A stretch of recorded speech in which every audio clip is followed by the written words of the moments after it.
welcome to this, the brand new edition of Get to the Chedda. And once again, I am Matt Bourne, and we are joined today by my fighting guru, my minister of martial arts himself, Mr. Malcolm Martin. I'm going to come up with some more of these. Welcome, Malcolm. Here we are once again, another edition. And today, if the T-shirt doesn't give it away.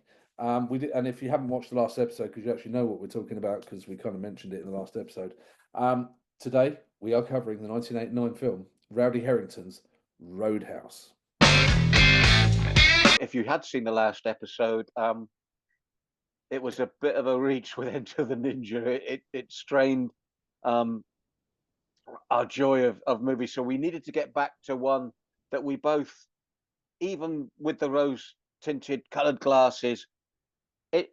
For us, it's a bona fide classic. I mean, do you remember right when we started here, we set like Commando as the benchmark of Get to the Chedda. Well, you have here, it's probably for me only serious rival for that best ever spot, which is Roadhouse. Yeah, Roadhouse. I mean, where do we begin? I mean, I personally, I remember going to see this at the Cannon Cinema on Oxford Street, which is now unfortunately no longer there. It was one of my favourite cinemas in the world. You went downstairs into it, and it was where it had the Virgin Music Shop above it, which is now, I believe, Primark. You used to go down into the basement, and there was like a 6 or 8 screen cinema, and the screens were all quite small, and it wasn't seedy, but you know what I mean. It kind of had that kind of small cinema vibe. Yeah, I saw it in my local cinema in Swindon. And Matt, the thing that always amazes me is this came after Dirty Dancing. I mean, Dirty Dancing was a global phenomenon. Yeah. And Roadhouse flopped. Yeah, which is shocking, really. I mean, they even tried to shoot in on the advertising from that, because the poster said the dancing's over and now it gets dirty. Roadhouse. So again, I think probably what it was is people hadn't seen Patrick Swayze as an action star. So this is where it began for him. I mean, obviously he rolled on into other films like Next of Kin, which was not good, and a few others. He did some little film called Ghost, people may have heard of. Apparently it did quite well. Well, funny, But you've just hit on something there, you see, Matt, is the fact that I think Roadhouse, even though they knew it was an action film, was trying to capture the date couple audience that went and saw Dirty Dancing. You know, the guys went and see it because it made their wives and girlfriends happy, if you know what I mean. And you know, after that he did Still Dawn and yeah, Roadhouse, which were both flops. Next of Kin, Liam Neeson in the cast, still didn't do very well. Then he goes straight back to romantic drama, and Ghost is another global phenomena, which is such a shame because for me, as you and I are obviously going to discuss now, in terms of ticking all the boxes for what you wanted out of an 80s action movie, Roadhouse does it all for you. Yeah, it's literally got everything in it. Literally got everything in it. Um, so it's so for those of you who haven't seen it, let's set this up. There was an awful, awful remake with Jake UFC Gyllenhaal. star, Conor McGregor and Jake Gyllenhaal, and it's absolutely appalling. Do not watch that. We are talking about this one. So, in the 89 version, Patrick Swayze is a cooler, which for those of us in the UK is a bouncer. He's like the head bouncer of a bar. It opens with this guy strolling in, seeing this wonderful bar. It's no real problem. There's a little problem, a little scuffle that happens, and Patrick Swayze just does some head nods, and his bouncers deal with it, and it's all not a big problem. Guy comes to him and he just deals with it, and it's done. And he then approaches Patrick Swayze and asks him to come and be the cooler for his brand new bar. He's come into some money.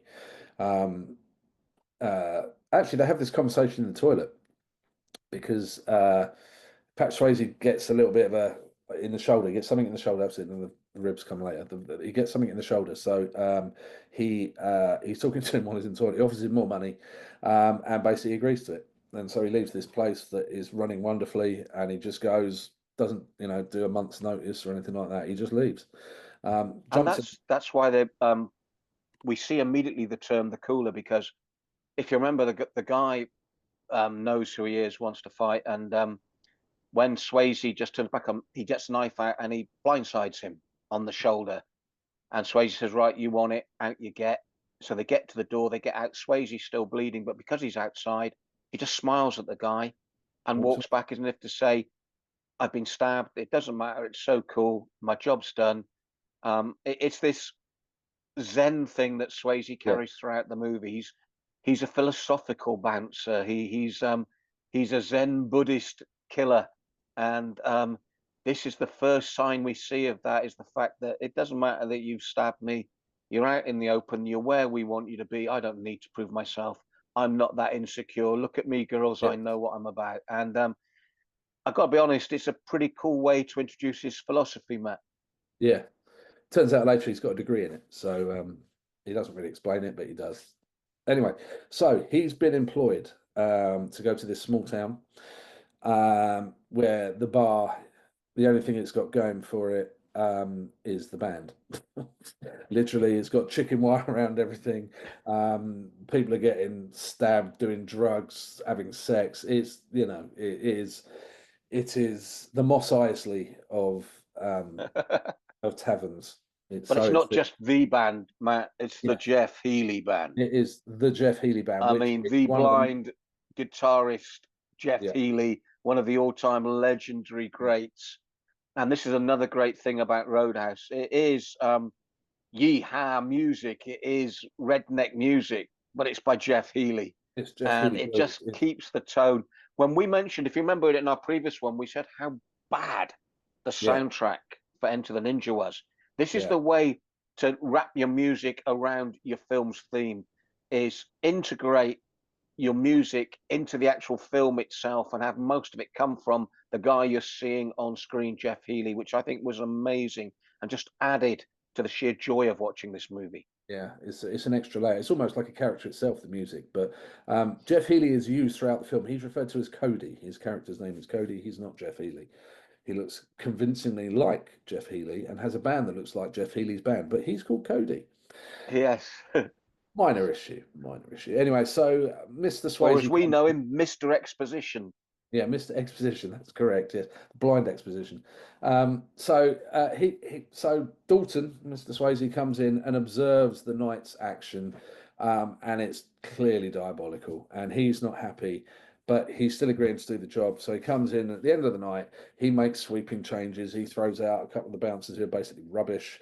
One of them's doing things on. Oh no, one of them's doing things on shifts he shouldn't be doing. But he was on break, and in a classic line, he goes, "Stay on it," which I absolutely love that line. That's really funny. And then he decides to get rid of the head barman because he's skimming the tills and taking money. At which point, the head barman says to me, "You sure?" To the boss, "You sure you want to do this?" To the boss. So immediately we're like, there's something more to Mm-hmm. this. But anyway, he's gone. He's out of there. He's out of there. So things are starting. I mean, we're going to time skip it again because I don't want to labour this film because this film is so good and there are some really great moments I want to jump to fairly quickly. So the long and short of it is the barman he kicks out is the big villain, um, Ben Gazzara, who is like the local Elon Musk. If we're going to keep this real, And he again, does Matt, if I Picento. could interrupt there, Ben Gazzara, like we mentioned in our previous one, Christopher George in Enter the Mm, Ninja, of all the actors in there, and I don't forget, I'm including Sam Elliott in this. Ben Gazzara was a very, very credible actor in art house and really dramatic movies. He was known as an actor with real chops, and in a lot of Casavati's films. And so in the acting world, this man was a heavyweight in the drama side. And here he is, just absolutely enjoying himself in this movie. Ben Gazzara makes a wonderful villain because he has got the acting chops. So when he looks peed off and everything, you can see it behind the surface. He shows you the kind of actor he is and can be in the right film. but at the same time, um, he hams it up in such glorious ways that he is having so much fun in this movie, and he obviously is getting a good payday and is going, I'm just gonna, this is great. I don't have to think about this one, you know. Mm. There's something about the lead villains. They all seem to be quality actors. I don't know why they did that, but anyway, it's all good. Anyway, so it turns out he's his nephew, and he's not very happy about it. So he sends some of his goons down to come and make the boss change his mind. Now, in this scene, something very interesting happens. So just before, because it obviously breaks into a fight in the office, right? Because Dalton says no, they say yes, and punches get thrown. Now, before the first punch is thrown, the guy who is sent to go there, what's his name? I'm just going to look this up while we're standing here. Give me a second. Da, da, da. Right, played by Pat McGurn. He's a tall guy, blonde hair. He's with the nephew, and they've got the big sort of chubby comedy guy with them. He's got an Our equally Enter the Ninjas Mr. Hook. We've got our yeah, equivalent. he's got an equally stupid name like Tiddles or something, I think it is.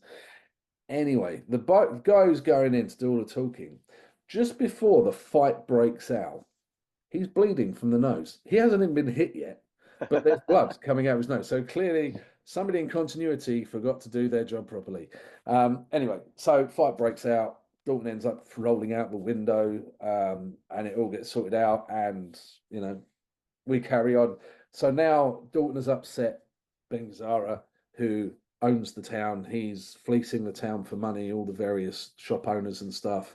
But Dalton decides to stay. So now he goes to find, he goes and buys himself a second-hand car that can just get trashed because everybody always trashes his car because he drives quite a nice Merc, but that's in the garage somewhere under a cover. He goes to rent a flat. He ends up at the local farm, and the farmer's got a barn, and he goes, right, I've got a little like bed sit thing going on here. You can come and stay. We walk up the stairs into this bed sit, and I am telling you, right, this is on a yokel farm. This bed sit is better than most condos in films in America. You would pay about 2 grand for that in London, and he offers it to him for $100. $100, If he can afford it, you yeah, if he sure? can You afford it, sure you which can clearly he afford it? can. But it's the most palatial, nice to make it look farmy. There's like a little sort of alcove. There's a few hay bales shoved in there, just to remind you it's on a farm still. And it's Um, across the road from Ben Gazzara's palatial yeah, mansion, there's like a a river lake lake. thing. Yeah, there's a river lake thing between them, but they can see each other's things. He doesn't know who he is at the moment. Anyway, so there we go. Get Dalton gets introduced to Ben Gazzara, who is driving down his road, sweeping across, I singing a love song. this scene. I love it. He's just sweeping across, and Patrick Swayze's like, "What's he doing? What's he doing?" And he has to swerve. Ben Gazzara doesn't give a fig. A fig, carries on driving, and that's that. That's where they first sort of happen across each other. Anyway, so things are escalating now. We're jumping on a little bit. Jumping if there's anything you want to add. Yeah, Ben's right hand man, Jimmy, Oh, Jimmy, is yes, Marshall he hasn't T. been fighting at this point. We've had a number of little melees. We've had a number of scenes where Dalton, who every time, what I love about this film is every time Dalton's mentioned, we've got this legacy that's built around him, and all the bouncers that were originally skeptical looking are going, that's Dalton. We've got the ongoing joke, which is back to the days of the old John Wayne movies with, I thought you'd be bigger. Yeah, And it's all building up to the fact that these guys are being handled with ease, but in the background lurking, like his Rottweiler, is a guy called Jimmy, and he's played by Marshall Teague, who's a genuine, very, very good martial artist. hmm, And um, all the time, Matt, aren't we? When we see these background fights, there's two things that get me. No matter how many times Dalton beats up these thick as a brick guys, they always swagger back in the next time like they can take him. There was four of you. You got the living crap beat out of you. There's now three of you, and you're giving it large in front of him after he did you the last time. But what I did like was that Jimmy, Marshall Teague, Ben Gazzara's sidekick, shows the same disdain to them as Dalton does. He yeah, considers them as well. So I love the way the film builds up Jimmy as the fight we want to see with Dalton, and that's one of the bits that I personally like is they don't waste a really good henchman. Jimmy Marshall Teague for me is one of the best right hand men in these Yeah. sort of movies. Yeah, he is. And an interesting side note, when they were filming this, Marshall Teague and Dalton, Patrick Swayze didn't get on, or Marshall No, Teague didn't get no, on to begin with. It wasn't until they realised that they both liked doing proper stunts that they actually started getting on, because then they it was started, their actual fight because yeah, they obviously were they throwing film out a punches for sequence, real. don't they, Matt? You Yeah, know, yeah, just because back and he kills Jimmy in the fight doesn't mean that was filmed last. yeah, So it was actually when they were rehearsing for the fight under Benny Urquidez. Again, Benny mm, the Jet Urquidez, who people will know from his two epic fights with Jackie Chan, mm, was a full contact legend, and he was training Swayze for this fight in this film. And it's only when the two of them, Marshall and Patrick, got together under Benny and started throwing the moves that Marshall realized Pat was willing to suck it up, was willing to take it to make it look better and real. And then suddenly his attitude softened towards Patrick Swayze and they got on a lot more. And a little side note, when the big monster truck demolishes the car showroom, mm. the tiny little guy in the tight blue t-shirt and the shades going, yeah, yeah, is the legendary martial artist that no one would recognize just from looking at him, Benny the Jet Urquidez. Yeah, He's so tiny. yeah. It's spectacular. I have skipped past one of the most important parts of the film, so I need to cut back. When Dalton is training his new charges, he talks about Dalton's rules. Dalton's rules. Oh, So we're talking about his philosophies here. Now, this is the basis of everything that this revolves around. So the rules: one, expect the unexpected, which he clearly doesn't, because things happen later on in the film, and he really should have expected something to happen and didn't. Get onto that in a second. Two, take it outside, which is what we see in the beginning of the film where he marches the two boys outside and then he turns around and walks back in because they're stuck outside and they can't come back in. They've basically thrown themselves out. But yeah, he always wants the fights outside because if you trash the bar, you've got to pay for it all and redo it. So what happens in the scene about 5 minutes later, there's a massive fight in the bar. Doesn't take it outside, the whole place gets trashed. But we'll get onto that again in a second. And yeah, so take it outside. Never start anything inside unless it's absolutely necessary. So clearly, everything's absolutely necessary when he does it. And thirdly, be nice. And it's got one of the classic lines. But what if someone calls my mama a whore, and he, without blinking, turns around and goes, "Is she?" And it's just, it's brilliant levels of I don't know whether it was an ad lib or whether it was actually written. So whatever it was really good. Anyway, so we're coming back. So Marshall Teague and Bengazara are trashing the town because they're not happy about Dalton dealing with stuff. They try and stop the bar, the Double Deuce, from getting any beer. So Dalton makes a phone call because he obviously knows people, and they get a delivery. Now, at now, who are you going to call, Matt, at this point? Well, Is exactly. it This is where we're Batman? getting to. So Is it because Batman? No, it's not. it's If you're going to call anyone, it's the man whose babies I would willingly have. The big moustache himself, Sam Elliott. My Sam God, I Elliott. love that man. Sam But Elliott, mate. apparently, according to various things, apparently Sam Elliott is the bigger draw to this film. So says the fighting philosopher. Yeah. Sam Elliott is a god. He So elevates everything he's in. from It's the so in wrestler this Terry group Funk. is Terry Funk. Very, very, very well known professional wrestler. Unfortunately, no longer with us. In fact, quite a lot of the cast are unfortunately no longer with us. But he stands out from everybody else in the Goon Squad because he wears bright white cowboy boots in every scene he's in. Bright white cowboy boots.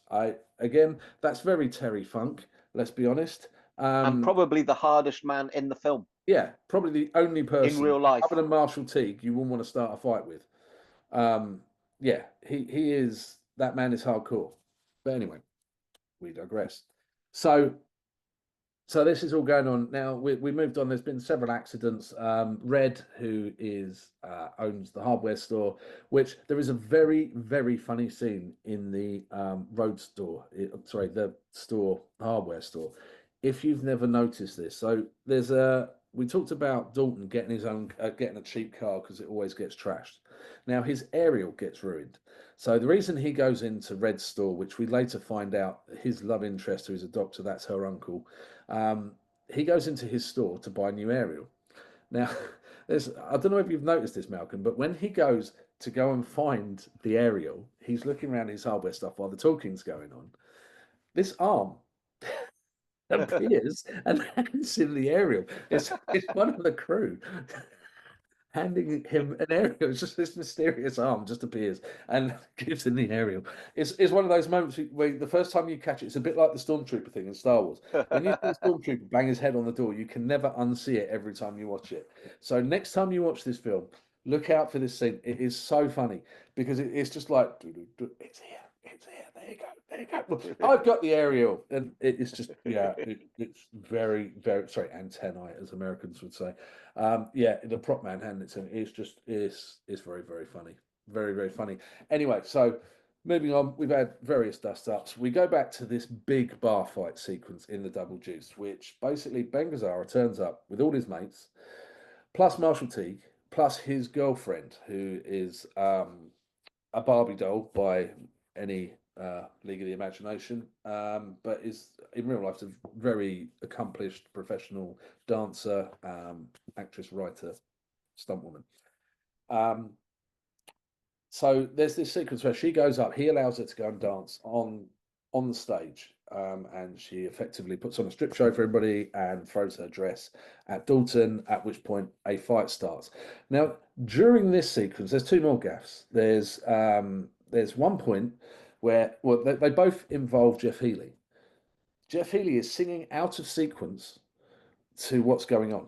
So there's a bit where she puts her hand on Jeff Healey and he brushes her hand off, but the guitar is still magically playing. Yeah, and yeah, it's very clear.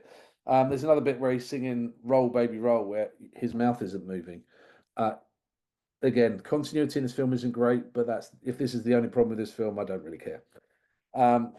So yeah, there we go. So then it ends up in a huge, great big fight. So everybody's fighting, kung fu fighting, smashing the place up, and Marshall Teague is called upon, and he comes strolling down like a gunslinger in the old west. In fact, this is effectively what Roadhouse is. It's a modern western. So he comes down with his pool cue, starts doing all this spinning stuff, and takes out all the low level bouncers, and then points at Sam Elliott and goes, "You!" So Sam Elliott comes across old school, bang bang, and it starts getting a bit leery for Sam Elliott because he gets kicked in the leg. Even though he's had a limp all the film, he then gets an extra limp on the limp that he already had. And he's just about to taste Marshall Teague's heel when Dalton comes in, catches his leg, and we're just about to get the fight we really want to see. And Ben Gazzara fires a gun and said, "That's enough." Brilliant piece of teasing what's to come, but not giving it to us. It's really, really, Matt, this is what I love about this film is setups. yeah, When you're trying to be intentionally cool, like Roadhouse is, every single setup in this film works in the way when we're first introduced to Dalton, that still figure, seeing everything, not reacting to the fight, living by his code. The first time when Dalton's introduced in the Double Deuce, and they're all like, "That's Dalton, that's Dalton," and we see him clocking every single illegal move. Sam Elliott in the strip bar, and then on his big motorbike coming in. Marshall Teague walking towards the bar like he owns the bar, like no one's going to touch him, spinning. The setups are what give you goosebumps. They're what make these films memorable, and this is what Roadhouse does well so much. And it's the same. I mean, the other thing we need to mention is Kelly Preston, his girlfriend, who is so good in this, and she was Ben Gazzara's love interest. Maybe for me, just one coincidence too many, but I'll let that go aside. The chemistry between all the you believe Sam Elliott and Patrick Swayze's chemistry. You believe it with Kelly, and as you've just alluded to, they set things up so well, and you are itching for that fight to continue. And as you pointed out, they show that. I mean, we know from the fact that Sam Elliott's character is in Western terms going to ride out into the sunset. He's that age, but until Marshall Teague starts kicking his legs, he's handing Marshall Teague his ass, and then Marshall Teague switches it, and then Swayze steps in. And what I love about that fight is they both get like 3 really good punches in, and both step back. And so you're not sure. And as you said, that gunshot, you couldn't have picked a more perfect time, because we are there on the edge of our seat going, let's have it. And it doesn't happen. Yeah. So it's excellent. Now, they all clear out, and there's another very funny moment involving Mr. Sam Elliott, because he turns around and says, and I only picked this up the other night when Yeah, the wrong sentence. Yeah, he says, same town, new story. You're like, what? You've never been here before. What are you on about? So he clearly got it around the wrong way. It should have been same story, new town. Yeah, new this town. Is the thing. It was meant to replicate when they have the original phone call. When they have that original phone call, he asked Dalton, "How's it going?" He says, "Same story, new town." Sam Elliott's meant to repeat that back to him in that scene, but he gets it all wrong, and they just leave it in. Yeah, well, he probably had too many shots to the head during that sequence. So, yeah, and they probably just thought, oh, no one will notice. So, yeah, how sad are we, Matt? Yeah, exactly. So with Kelly Preston, interestingly, she wasn't the original love interest. It was originally Annette Bening, but apparently there was no chemistry there, so she was fired, and they brought in Kelly Preston. So interesting. But yeah, so Kelly Preston is a doctor, and they meet in the hospital when he's getting stitched up, and he hands her his hospital notes, which he carries around with him, which she questions, is that something you did? He's like, well, and she's about to do some staple stitches on him, and she goes, do you want an anaesthetic with that? And he's like, pain don't hurt. Another one of his eminently quotable lines is a complete lie. Yeah, I mean, he's got a whole philosophy there, hasn't he, Matt? That's not true. We all tried it after seeing this film. We were all, pain don't hurt. I'm just going to grin and bet. No, pain does hurt. That's why it's called pain. It hurts. Although he does say that wonderful line, which is true, when she says, she jokes, "Do you ever win any?" And he goes, "Nobody ever wins a fight." Oh yeah. There are some brilliant. Yeah. I mean, Matt, this is one of the things that I think we both love about this movie is it's a straightforward actioneer. Yeah. But I think they world build really well. They for what it is, they try and give us. You can look at it and you can dismiss it as in we know we're doing Get to the Cheddar. You can dismiss this movie, but for the type of movie and the era we're talking about, there's a lot of good things that were put in there that made it more enjoyable than 90% of the rest that was out there. Yeah, it wasn't just another, Steven Seagal actioner, which was, blatantly ridiculous. Or, just one of these, it used to be Warner Brothers for some reason, used to pump out all action films, and you knew you were in for an action film, because it'd have the Warner Brothers logo with a dun dun dun dun kind of stuff behind it, and then it'd either be Lethal Weapon, or it'd be a Seagal film, or it would be, whatever it was. Dirty Harry. Yeah, exactly. So you knew what you were kind of covered. But this kind of, I would even say this broke the mold for canon, because it was actually decent. Like, only the other one that had been really this good, and even then it was still stupid, and we covered it, was Bloodsport. But this has got more characters that you care about. Genuine. What they did well. Elevation of actor level in it. Yeah, that's it, Matt. Swayze was a star before he hit this, and the character actors they use are all good actors. Yeah. Noble's a great actor who is the bar owner. They've all been in good stuff. All of them have paid their dues, and they filled this movie with good character actors that actually weren't there just to read their lines and disappear. The world that was built, you did get immersed in. You loved the old farmer that he was with. They all were given at least a few good quality lines to endear you to them and go, oh yeah, Yeah, so from this point in the bar, things get ramped up by Ben Gazzara. He then starts destroying things in town, which we've spoken about before. The thing with the car dealership, he trashes. He blows up Red's hardware store. And then they try and blow up the farm or the farmhouse where he's staying, next to where he's staying. Um, so after having a particularly sort of, philosophical debate with Kelly Preston after post-coital moments, they're both standing with nothing on, and they're having a discussion about, killing people and all this kind of stuff. Anyway, Patrick Swayze throws on his grey joggers, leg jumps out the house, does this really weird gymnastic roll off the roof onto a car to run and go and save the old fella from the burning farmhouse. He pulls him out in his atypically Looney Tunes long johns that are bright red with the flap on the back where his backside is with the two buttons on it. I mean, it literally looked like one of those moments. So he runs out, he puts him down. Now, Jimmy, Matt, if I could stop you there, can stop me. there's one thing we need to discuss just before you go into what is the What we're one of the about coolest to, moments. That little bit of history when we said about adding depth and world building, Oh yes, all the way through the movie. Yes, yes, the they've throat. talked about. Well, Dalton has a problem. He constantly, and Sam Elliott's had a go at him about this because he's living in the past. That apparently somebody he was involved with, he didn't know she was married, and the husband come and pulled a gun, and it was either him or the guy or the husband, and he apparently ripped out a guy's throat and killed him. Although there's no mention of whether he did time for it. We think he got off on a technicality, self-defense or something. But it's entered into folklore, hasn't it, Matt? Yeah, That it has. Yeah, if you this is finally the push legend of Dalton, Dalton. he'll He kill killed a you. man with his bare hands by ripping his throat out. So this has been, and this is kind of what Kelly Preston and him are arguing about. And he was saying sometimes you've got to do what you've got to do. I'm paraphrasing, and she's saying no, you don't. If it hurts people, it's like, well, this is where we're at. Anyway, even though the first conversation they have is her saying to him, "Oh, I get a lot of business from your bar," and he goes, "Well, I'm aiming to stop that by stopping all the violence and stuff." So it's kind of a switcheroo. Yeah. Anyway, so back to gymnastic rolls and running out, and Jimmy comes out on his motorbike with another maniacal laugh, pretty much like in the last episode where we talked about Sho Kosugi doing the maniacal laugh. Yeah. Except Jimmy's actually sounds quite intimidating, and if I heard him laugh like that, I probably would leave him alone.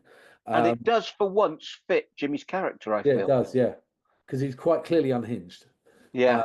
He's quite violent and he's very unhinged because he's just gone and blown up a farmhouse trying to kill someone with absolutely no care in the world. Now, when he drives off, we're by a lake. On the other side of the lake is Ben Gazzara's house, where he's clearly going. The bridge, so you come out this way. If you turn right, you go up, and there's a bridge that goes across to the lake.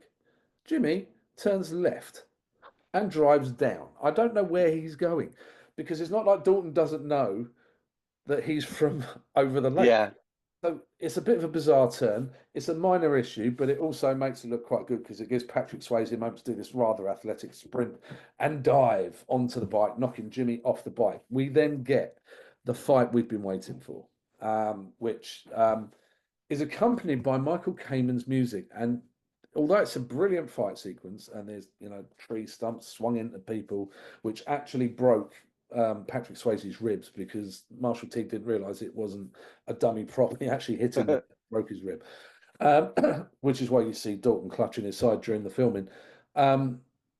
It's got Michael Kamen's soundtrack on it, and it sounds exactly like Lethal Weapon. It's almost the same section of music. When he fights Mr. Joshua. Jump off the building and it goes. When he fights Mr. Joshua. Yeah, it's the same music, and it kind of took me out of it a little bit, and you have to kind of get back in and concentrate. Anyway, we get to this fight, and it's a proper dust up. I mean, neither of them are winning. They're both getting hurt. They're both getting kicked, punched, hit by weapons, trees, and it's getting him fairly rough. And it gets to the point where Marshall Teague Jimmy suddenly realizes he's not going to win this fight. He is about to lose this fight to Dalton because Dalton's standing. He's lying on the floor in some sand. Conveniently sand by a lake, not mud, it's sand. Yeah. He pulls out a gun. Cue the Michael Kamen, Mr. Joshua music, and you see Dalton. Remember that from the last episode? The close up. They do the same thing with Patrick Swayze, except his face, because he's got a better looking face. So they do this close up on his face, and he goes psycho eyes, and he does this. This is my only complaint. He does this twice in the film, and it's just really weird. It's like a staccato thing. It's almost like the Mola Ram thing where he pulls the guy's heart out. He does this with his hand, the iron claw, and then goes in and rips his throat out. And we don't actually see what he does with the contents of his throat ripped out. And you're thinking in that time he would have been shot. Yeah, exactly. Yeah, somebody would have stopped it. Anyway, so at this point, Kelly Preston comes running down, going, "What have you done?" Jumps into the water and turns Jimmy over, and there's a great big hole in his throat. He's dead. And she gets really upset with Dalton, despite the fact that she's just helped a guy. This guy just tried to kill the Yeah. boy in the house with a. I suppose it's a doctor thing, killing people. Do you know what, Matt? I can't help a sort of like. You imagine if this film was maybe made instead of with Patrick Swayze with Mike Myers, and Kelly Preston goes, "Did you rip his throat out?" And he puts it behind back and goes, "No," and she goes, "Show me your hand." No, show me your hand. Oh. He hit me first. Yeah. But no, it's as I said, it's a very melodramatic ending to what was a very satisfying fight scene. Mm. And as you said, I like the fact that you allude to the fact that neither really won that fight. We built up all the time to how close these two were in ability. And eventually it was just by the smallest margin that Swayze had got it. And Jimmy, being that character, decided it doesn't matter how you win then. That's why the gun comes out. I think up until the point where, as you said, Kelly Preston, who must have seen the gun, must have known what goes on, turns it into over melodrama. I thought it was one of those fights you always like to go back to and go, yeah, that's how it's done. It's interesting. So this has happened. Now this is the breaking point of the movie. So this is where Brendan Gazzara decides he's had enough now. So it's eye for an eye, tooth for a tooth time. So Dalton's gone back to the bar for whatever reason, and then the phone rings. Now Dalton, who usually answers, or anybody answers when they're picking up the phone, hello, or goes Double Deuce, all the way through the film, they answer the phone, Double Deuce. Dalton goes back, picks up the phone, goes, hello. It's like, hello, me. Anyway, so it's Ben Gazzara on the phone, and he said, look, basically you took Jimmy from me. I'm not happy about that. So I'm going to flip a coin. And it's either going to be the doctor, Kelly Preston, or it's going to be his best mate, Sam Elliott. And he goes, in a brilliantly villainous moment, goes, I'd love to tell you how it went. Click. Puts the phone down. And it's brilliant because we don't know which way it fell either. All we know is someone's going to die. Now, what we know so far, Kelly Preston is a doctor. Kelly Preston formerly had some entanglement with Ben Gazzara. And one of the characters even says to him, oh, you should be careful because she left town and he went nuts. Right? So they've benchmarked this. Yeah. So it's quite clear he ain't going to kill Kelly Preston. If anybody with any sense, you would know he's just not going to kill her. So yeah, but what they do, Matt, is they cleverly set up the contradiction by having I'm coming on to Sam Elliott walk in. Yeah. At the end of that conversation, and Sam Elliott's all beaten up. So I, like everyone else, thought he tried to kill Sam Elliott, but he couldn't. And Sam said, "Don't worry, there was only 3 of them." So Dalton sits there thinking Sam Elliott's safe, shooting after Kelly Preston to the hospital. Right. So they did do quite a good job, I feel, of disguising which one it was going to be. This is the section of the film. This is where I only have my real complaint. So there's that going on because immediately in my head I'm going, he's not going to kill the woman, he's going to kill him.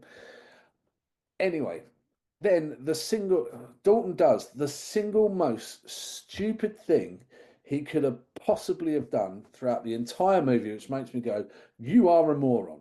You really are stupid. His best mate has just been beaten up by 3 people. He's dripping blood. He's hobbling badly. He's like, and he says to him, just sit by the bar and have a drink. Right. He's potentially got broken bones. He's cut up. He's damaged. Where he actually needs to go is a hospital. Now, if you're smart, you put him in the car with you, go to the hospital where Kelly Preston is, and maybe, possibly, going to be attacked. There's two of you, not one of you. There's two of you for this, just in case. But also, if not, he's in a hospital where he can be sorted out and fight to live to fight another day. No, no, no. Dalton goes off and starts being all kind of Mr. Tough Guy, completely against type. Starts arguing with Kelly Preston, going, right, we're leaving now. You're coming with me. Blah, blah, blah. Even though his whole philosophy is come in, leave, is what it is. So this whole sequence is very out of step for the rest of the film, and it's the only bit that I struggle with in this film. So that all happens anyway. She argues, he argues, he goes back to the bar, and Sam Elliott is lying on top of the bar, asleep apparently. How he got up there, being as he was all damaged and could barely walk in the building, Dalton doesn't think about it. Rolls him over, knife sticking out of him. It was tails on a note. He's dead. So that wouldn't have happened if he'd taken him to the hospital. But that would have ruined the film. so ignore everything I just said. But I'm just saying it's just one of those parts of the film that never made sense to me. It's just like, why don't you take him with you? If you think he may get killed, take him with you. Anyway, so Sam Elliott has been killed. Now, this really sets off Dalton. I mean, if Dalton wasn't set off before, he now really is really angry, like really, really angry. We can tell because he gets his Mercedes out. He doesn't take the other car. He takes the Mercedes out. Granted, he was about to leave town, but even so, he goes to Ben Gazzara's house and he sticks the knife in the accelerator pedal, which pins it to the floor of the car. The car goes flying through in one of the great moments from the trailer where it comes zooming at about 1,000 miles an hour, and it hits this wall and goes up in the air at an angle, and they're all shooting their shotguns, and it explodes everywhere, crashes down and hits the floor, and then they go and look in the car to go and look for Dalton's charred remains. Matt, can I interrupt you there? Yes. You talk about bits. One of the bits that stands out for me are the four goons, including Terry Funk, shooting at the car, and the camera dwells on each of them shooting, and they're all pathetic. Yeah. I mean, the one that's his nephew is gyrating his hips like he's having sex. Terry Funk, as you said, with those ridiculous boots on, and then the fat guy, the four of them, you're honestly looking at them thinking, I don't think you could actually hit that car. When you watch it again, watch the four of them. And as to make matters worse, as I said, the director gives each of them their individual close-up, and they're awful. It's just so funny. It's almost like they're trying to shoot the Predator. Yeah. But it is a great moment because the car explodes and it goes over. Oh, the explosion's amazing. Yeah, I mean, it's probably the biggest part of other than the buildings getting blown up. Yeah, it's probably one of the bigger bits. Anyway, so the car crashes down and it sort of bounces down. They go over to the car, open the door, and he's not in there. I mean, possibly you could have seen that from when the car hit the floor, but I don't know, maybe the black smoke. They look amazed, don't they? They look amazed. They're like, huh? How did that happen? But then, in another one of those moments where you're like, really? The guy who clearly killed Sam Elliott sticks his hand into the car and just pulls the knife out and goes, oh, and puts it in his. If that's in a burning car, right? Metal. Yeah. I think it's going to be hot. He just picks it up. Yeah, all right. I don't think he took science, though, any of those boys, Matt, looking at them. You're just like, oh dear. Oh dear. Anyway, so we then move into the final sequence, which again is edited probably for brevity, but what the guy with the knife, who is clearly the guy that we all want to see him kill because he's the one who's killed Sam Elliott, wanders into the house. Now there's no time jump here. You just see him walk from the car into the house. When he gets to the house, the other three guys are already in the house and they're already dead or beaten up because they're all found lying on the floor. Other than the nephew. We never see Terry Funk again. We don't know what happens to him. We never see him again. He probably wouldn't have allowed them to kill him on screen, probably. So something happens to Terry Funk because we never see him again. One of the guys is dead on the floor in the kitchen. The nephew comes running in. So the guy with the knife sees Dalton. Dalton creeps up behind him because he looks around the corner doing the whole, are you there? No, you're not. Are you there? No, you're not. And then Dalton appears behind him. He goes to stab him with a knife. Dalton gets the knife off him, stabs him the same way he killed Sam Elliott. He dies, falls on the floor. Then the nephew comes running down from the stairs or he's at the top of the stairs with a gun. Dalton, knife straight there, kills him, falls off the balcony, he's dead. It's an impressive knife throw, I've got to say, especially it's probably covered in blood and God knows what else from the other guy. I mean, they obviously, didn't do blood testing or, bloodborne diseases at that point. He was just killing people. Who cares? They're dead anyway. So the nephew falls off and off he goes to go and find Ben Gazzara. And then he disappears. Then Ben Gazzara appears from sort of round the corner from where all the others were. And you're kind of like, you must have heard this commotion going on. Why didn't you just come around and shoot him at that point rather than let him wander around your house? Or you could hide Then you'd never get to see the trophy room, though. Well, that's very true. Yeah. Got to see the trophy room. But he sees his nephew on the floor and he's quite visibly not upset. He's just like, oh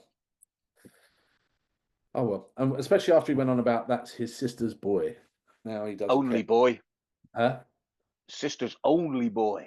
Only boy, even worse. Yeah, only boy. Anyway, Yeah. so he wanders downstairs and we're into a trophy room, as you've just mentioned, with all these stuffed animals. And here we are.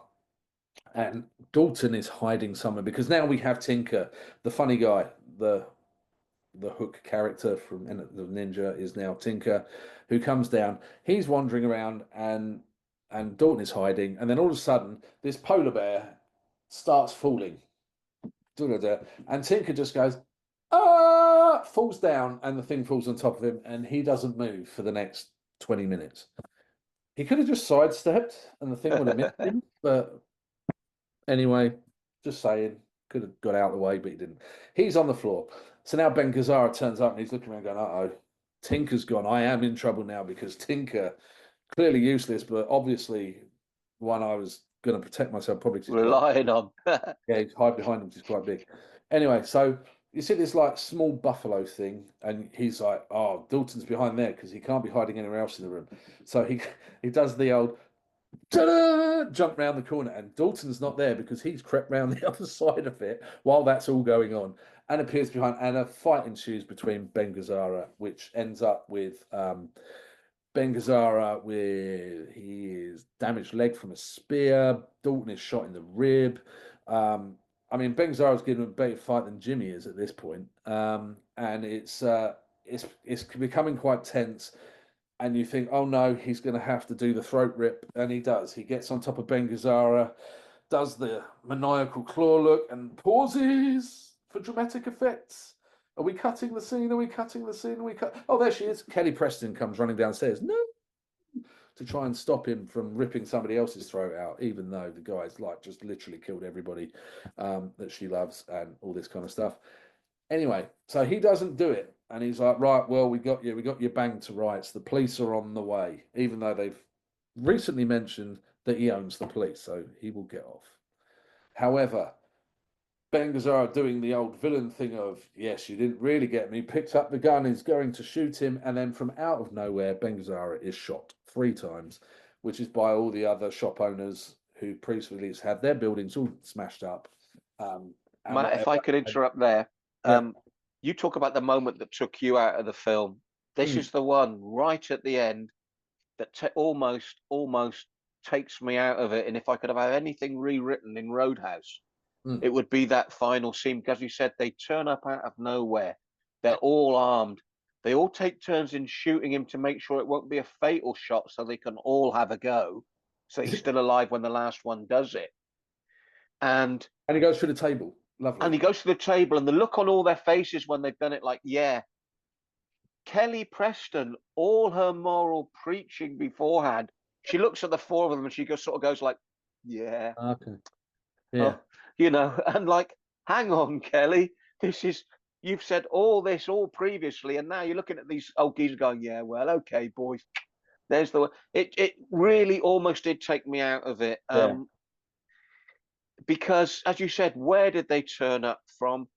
What made them all? How long did it take to get them all together? Just at the right time to save him from the shop. Why did they? Exactly. All of it. And I was thinking, do you know what?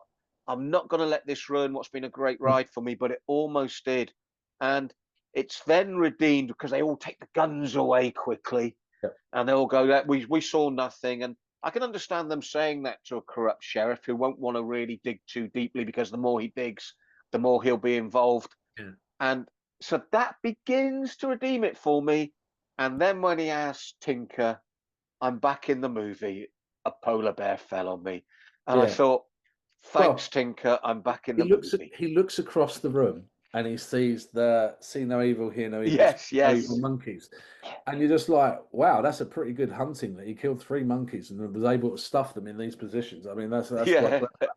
But yeah, and then he goes, yeah, a bear fell on me. Just probably the funniest moment in the film. And then it cuts back to the bar. Everybody's happy. Jeff Healey's playing some quality tunage, and Kelly Preston and Patrick Swayze are nude in the lake, having the second best love scene in a lake, because it's not quite Cocktail with Tom Cruise and Elizabeth Shue, because they had a waterfall. So I'm sorry, they're trumped there. But it's you see Patrick Swayze doing this run and jump into the pool, and you're just kind of like, so that's probably for the ladies to try and see if they can get a microscope Yeah. out what they think they can see. Yeah, and then the film ends. Everybody's happy, and the bar's wonderful. All the death and destruction is forgotten, yeah, that's Roadhouse, which is brilliant. There's no two ways about Well, it. Matt, if you think about it, when we talked about Commando as being the benchmark, when you look at everything in the 80s and everything that was looking to tick boxes, one thing Roadhouse has that Commando didn't is, and we're being blunt here for what was selling at the time, was hot women as well. You had Yeah. bare boobs, bare bottoms, male and female, so it was equal Yeah. equality. You had tasteful, but for that time, hot sex scenes. Yeah. They knew exactly which buttons to press. As we said, Jeff Healey's music couldn't have been a better fit for it. The outfits, the backgrounds. They even threw in for the good old Americans the monster trucks, and yet it actually worked. You didn't think, what the hell is a monster truck doing it? It worked for the area it was. I mean, everything about it, when I look at it, they tick all the boxes. And then on top of that, there's like the angel rays, and in the middle of the angel rays, it says Sam Elliott. And it's just like, I honestly now, I thought a lot before we were going to do this one. And for me, I think it now actually tops Commando. Ooh. Because, yes, only because of the hot female participation, the TNA that you expect from an 80s, especially an 80s VHS, especially from the covers of those VHSs. And you know what I mean. 80s were the time of the frat boy comedies, so nudity, the action nudity, sci-fi, alien nudity, everywhere. All the films found ways to get strip bars in them, neon lit. They will all be walking through them in the background. Roadhouse does it just that bit classier. You look at Commando, I think the only female character in it was Ray Dawn Chong. Well, no, it's the hotel sequence. Oh, the hotel sequence nearly. Yeah, I forgot that one. There is that one. But when you look right throughout Roadhouse, it it features cool every step of the way. Yes, the dialogue, as we said, is faux philosophy. It's cheesy, but it works for what it is. The music's brilliant. The chemistry, the actors are. You could see this was meant to be a theatrical hit rather than a straight to video. And although it didn't go straight to video, it was a theatrical release, but it was by far wasn't a hit. But it had a lot thrown at it that said this is a big theatrical release. And the more I think about it, the more I can see why Roadhouse, compared to so many others, maintains that much loved aura about it from everyone that says, oh, yeah, Roadhouse. I don't care the elements of cheese. You and I have pointed out some of the major flaws. I watched it again last night before we did this, and I absolutely adored it once more. And I could watch it again tonight and still adore it. So we're going to have a hard decision. I don't know what your overall final views on that are. Look, it's up there. It ain't Commando. I'm sorry, Commando. Commando will always be the benchmark. See, the thing about Commando is what Roadhouse doesn't have is it doesn't have a Schwarzenegger. Patrick Swayze is great, but he ain't Schwarzenegger, he ain't Stallone, he ain't Van Damme. He's not that. it was a bit like when Nicolas Cage did Con Air and The Rock. You kind of go, what? Although it works, and it really does Yeah. work. For me, Patrick Swayze is great. God rest his soul.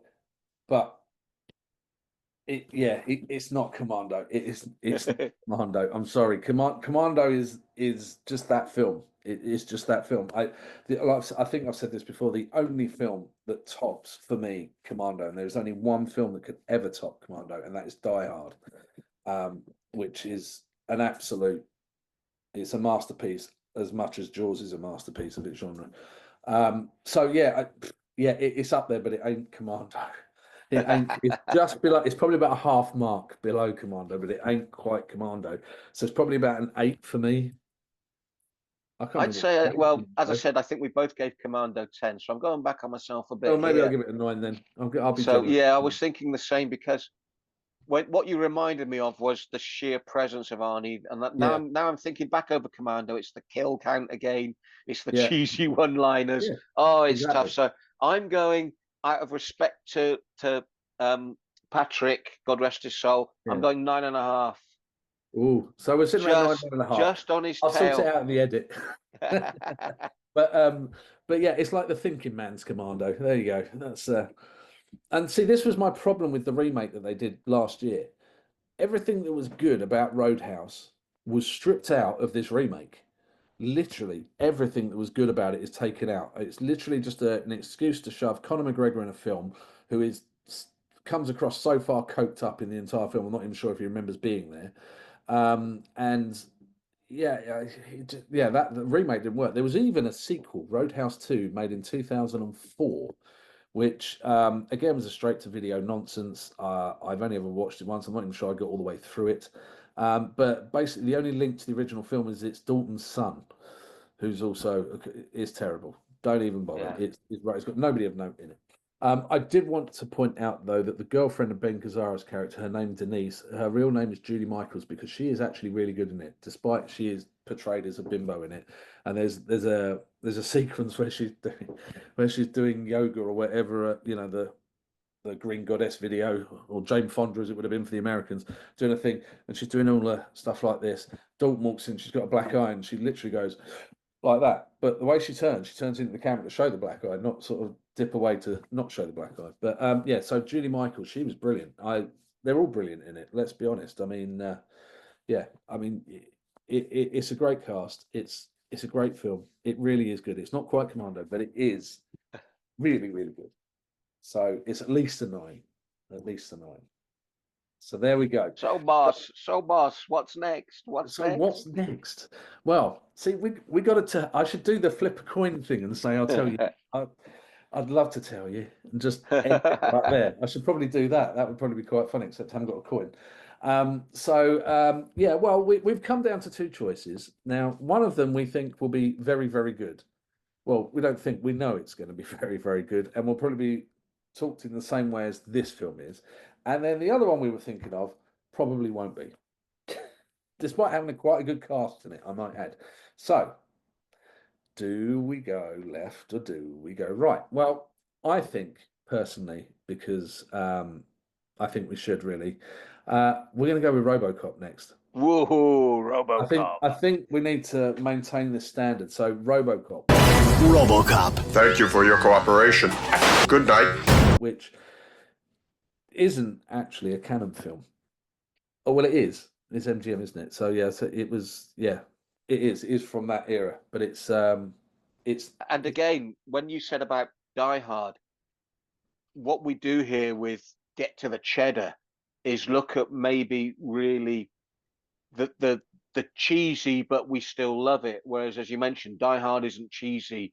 RoboCop isn't cheesy, but I think the reason it comes in is some people misinterpret it as such. It was so cleverly satirical at the time, and Verhoeven was so good at what he did at the time that they didn't realize it was actually a satire, and that it was really poking fun. So I think RoboCop is a bit out of our usual wheelhouse, but why I would never ever not take the chance to discuss RoboCop, because for me it's not an automatic get to the Chedda because it isn't in the same sort of like areas, but it's such an amazing movie with so much going on in there that I think it'd be rude of us not to discuss it anyway. Yeah, and also it features in the main credits of Get to the Cheddar, so we have to do it at some point.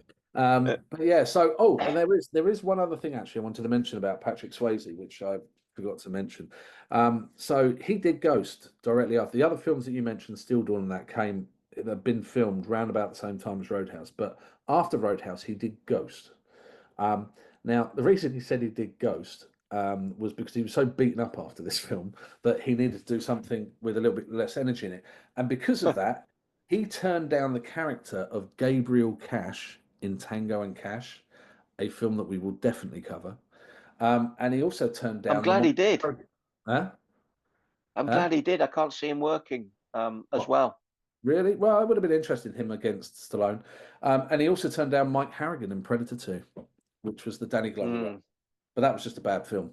So probably just as well. But yeah, he was so beaten up that he didn't want to do it. So yeah, and there we go. So worked out okay for him though, didn't it? It did work out okay. He seems to did some other film called Point Break where he added in his philosophy I heard of, See again there from Point Break, he added the philosophy thing, his Zen bad guy. So it was almost that really amazed me, Point Break. It puzzled me because he played Bodhi in it, didn't he? Yeah, he was the bad guy. And when things got really hot, why didn't he call for Doyle? But he didn't.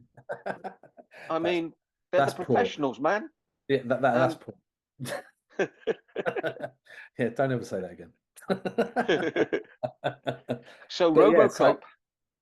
So RoboCop next, everybody. So if you want to watch, we're going to attempt to find the ultra. Well, I have the ultra-violent version. I've got my own. Oh, there you go. So we'll be watching. We'll be doing it on the ultra-violent version, which for those of you who haven't seen it, is about an extra 5-10 minutes longer than the original. There are various different scenes. It's basically only 2 scenes, Matt, isn't it? Really? Yes, the death where the deaths are incredibly extended. That's all it is. It's an extension to 2 major scenes. Yeah, but it still makes a huge amount of difference. Yeah, it does. It does. And Paul Verhoeven is one of my top 3 directors of all time, so it's going to be interesting. Not that we're biased or anything like that, but I have a feeling that this will probably be in the argument at the top end of the scale rather than the bottom end of the scale. So, everybody, thank you for watching. If you haven't already, please subscribe below. You can watch all the episodes either on YouTube or on Spotify. If you like the Double Deuce t-shirt that I'm wearing, that is also available from Last Exit to Nowhere Tees. Other t-shirts are available. But if anybody from Last Exit Tees are watching this, we will take sponsorship. Thank you. So all it leaves me to say is thank you very much, Malcolm. It's been wonderful. And we will be getting to this fairly soon. And we will all see you next time on Get to the Cheddar.